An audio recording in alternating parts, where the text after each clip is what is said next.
My name is Justin Corder, and I work for Autodesk as a product support specialist for Moldflow products.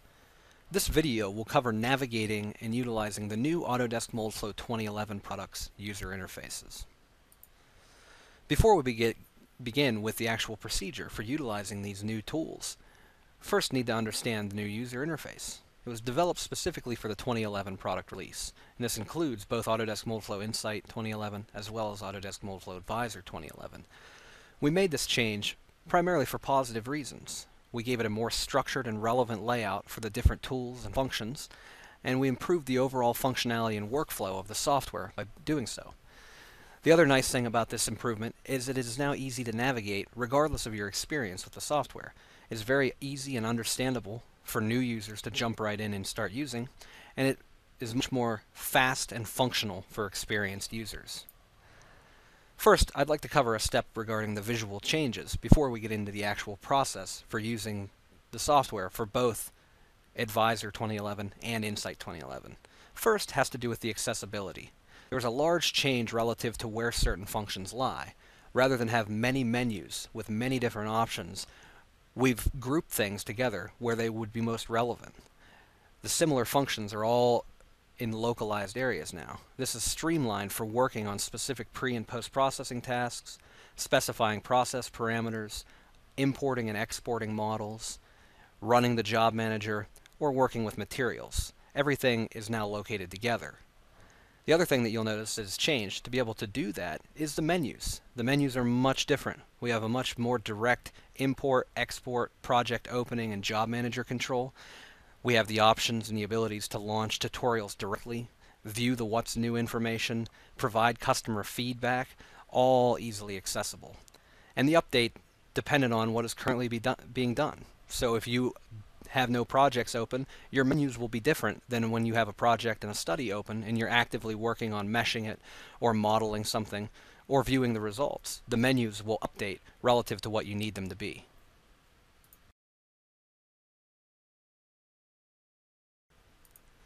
First, we'll cover the new Autodesk Moldflow Insight 2011 user interface. Autodesk Moldflow Advisor 2011 also has a new user interface, but it's slightly different than Insight's, so we'll cover them separately. You'll notice that the general layout is completely different at the top, but in the majority of the page, we're still fairly consistent with the classical user interface. We have the viewport window, much like the old versions, as well as the panels on the left-hand side, including the project panel, the study panel, and the layers panel. These remain unchanged. Up at the top is where the primary changes occurred regarding the majority of the menus the software has available. You'll notice that these menus will alter depending upon what exactly we're doing at a given time. At this point in time, I have no projects open, therefore we get a specific menu relative to that. Also, there are several icons at the top regarding the help button, communication, and search features to search for the software. Also, you'll notice there's print options, undo and redo options, save, import, open, new project options, and then the primary window menu is this M drop-down list, much like the old file menu, where you can create new projects, open existing projects, save, export, publish, print, and generally anything you would need to do. Also in here is the options, much like the old preferences, where you have different tabs that indicate different process parameters and software parameters for you to specify. The main window you notice here, without a project open, has quite a few new features, including the customer involvement option, as well as different guides and tutorials to help you get set up and running if you're a new user, a command line search, a video regarding the new interface, direct access to the job manager, and quick links to import and open projects and create new projects. So as we move forward, first what we'll do is we'll open a current project, and to do so, the navigation process is just much like it used to be. In this new project, you'll notice immediately we have more options across the top now under the Home tab. Again, we have the ability to import new models, we have the ability to add models to the current studies, and then we have access to different general menus that will give us even more tools once we get inside one of the studies. Also, let me highlight the tabs up at the top. The Home tab is different than the Tools tab, as the Tools tab basically has to do with searching for and creating new macros, editing existing ones, and then your macro list to ease your transition to the new software. The View tab allows you to change the way that your user interface looks. You can change the way that it's split, tiled, cascaded. You can arrange things differently. You can specify a cutting plane. You can specify your units, rotate, pan your model, etc. And then the Getting Started tab is what we saw at the beginning before we opened a project. So we'll navigate back to the Home tab and open up the file that I have here, which is a model of the tutorial dustpan in which we've run analyses. First, let me highlight that, again, these panels on the left-hand side are the same as they used to be, with one additional change, and that is the material quality indicator.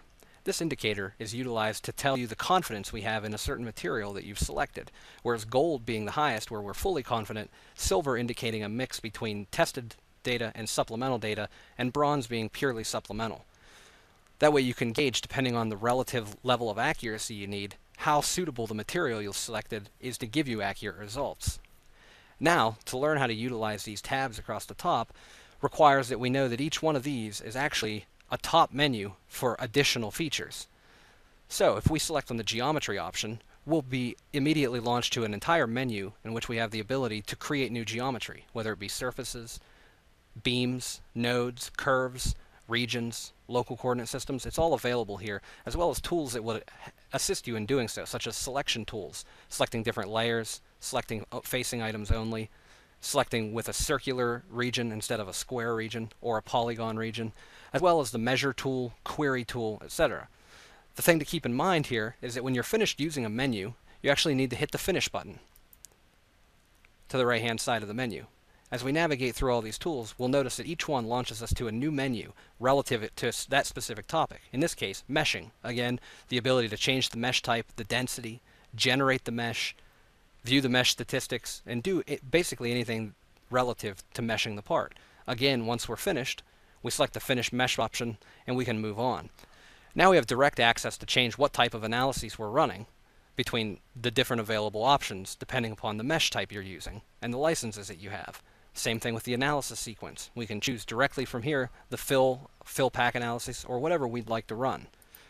We have a direct option to open up the windows, the material window, as well as add injection locations, set our processing conditions, or specify boundary conditions. You'll also notice over here we have the direct link to the log file, which we can open very quickly, or the job manager if we'd like to add job servers to utilize for running future analyses. Next, we can open up the results window, in which we have access to configuring and utilizing the results. This allows us to create new plots, examine the current ones, add specific plots, change the plot properties, animate through, scale, export the results and visual defects, mark results for MFR exportation, add cutting planes and edit them, as well as specify how we want to lock the windows, split the windows, etc. Again, once we're finished here, we can select the Finish button, and finally we have the tab for the reports, which provides us a small menu for the reports where we can add plot notes, where we can turn that on to be visible or not, where we can export criteria data. We can create our report from here. So everything below the menus here remains mostly unchanged. You can still do all of your processing down here by right-clicking on the options within the actual study task panel, and you can still export and mark results within the actual project task panel. And then also the Layers tab remains unchanged. The primary change has occurred up here at the top, where we have much more organized distribution of the menus in such a way that a new user is able to navigate easily, and an experienced user has all the tools for a certain job at their fingertips.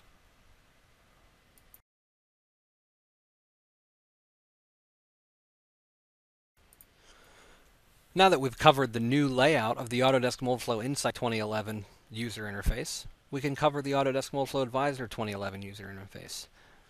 This demonstration will be quite a bit shorter than the previous one, as the majority of the changes remain the same. There's just different icons and buttons because the softwares themselves are different. First, I'd like to highlight that the opening menu is essentially exactly the same as Insight, and that is you have the new features up at the top that allow for customer involvement, the getting started and tutorials options, what's new, as well as the video for the interface introduction and direct links to the job manager. You also have the search functionality, help functionality, save, open, so forth at the top of the screen. So we'll jump right in and open a project. Again, within this project, we'll see that the lower half of the majority of the user interface remains unchanged, and that is, we still have our model visualization window, as well as our tabs on the left here, the project and the study tabs. And everything that you used to be able to do in these panels can still be done in terms of switching the mesh type that you're utilizing, switching the analysis type, material, etc. But now we just have a more direct link straight up here. Also, you'll notice in the view window we have the view cube, which allows you to rotate and orient the part in such a way relative to what it recognizes as front, back, corners, so forth, and then direct links to different options for selection, panning, so you don't have to go through the actual menus. Again, up at the top here, because this is Advisor, we have different options, such as the ability to change from part only to single or multi-cavity, and then the geometry opens up the different geometry options, such as creating runners, creating cooling channels, setting the molding window, parting plane, as well as the mold size. And you can specify the properties, as well as measure your part, and do anything that has to do with geometry, prepping the analysis to get ready to go. When you're finished, again, select the Finish Geometry option. Again, the option for the Analysis Wizard, the material selection, injection locations, and process settings are all available right at your fingertips, as well as the ability to quickly run a pre-analysis check and start the analysis on the fly very quickly and open the Job Manager.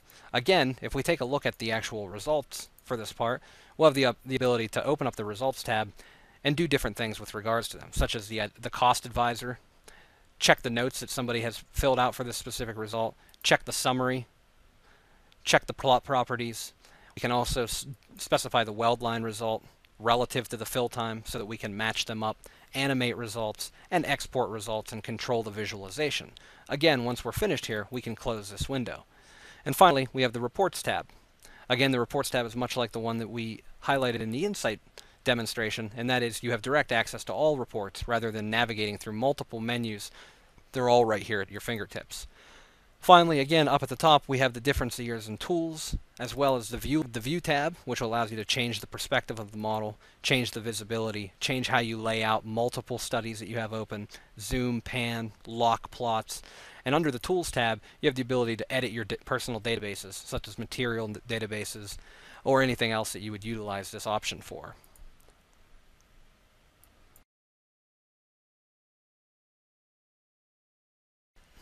All in all, this new user interface was implemented for the sole purpose of improving customer experience and increasing the efficiency of workflow. These new user interfaces will make it a very easy transition for new users to access the software and understand how to utilize it, as well as maintaining a specific means of workflow and efficiency for our more experienced users to have all their tools readily available at their fingertips. Appreciate you taking time to watch this video to understand the new implementation of the Autodesk Moldflow 2011 product user interface.